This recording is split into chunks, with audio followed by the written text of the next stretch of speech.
how to recover NatWest online banking PIN or password. Hi everyone, welcome back to our channel. In today's video, I'll guide you on how you can basically recover your Natwest Bank's online banking password. So make sure to watch the video till the end.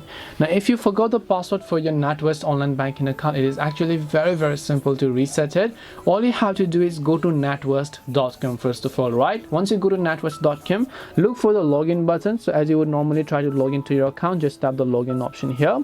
Once you tap the login option, you're going to be taken to the next page where it's going to ask you to simply enter your account details over here.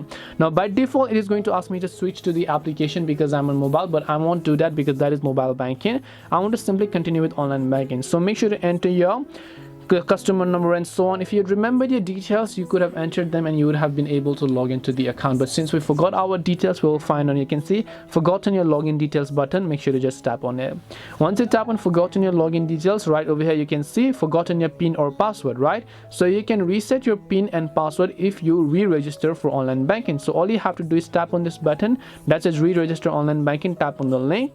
It will take you to the page where you can simply re-register for your online banking, right? So you don't have to reset it accordingly. All you have to do is, like you had an account before, you can simply enter those details, personal, premier, customer number, tap on the next button, follow the on-screen instructions, and then you'll be able to successfully go ahead and then recover your PIN or password of Natwest Bank. Now personally, I think that this is a bit of a hassle process because normally if we wanted to reset it, we would have been able to reset it via our email or phone number, but they just made things hard for customers like us because we just have to re-register the whole online banking thing again in order to just remember our password. But hopefully when you re-register it, you'll most likely be given a new password. If you have got any questions, then feel free to leave them down. Thank you very much for watching till the end of the tutorial and see you soon in the next video.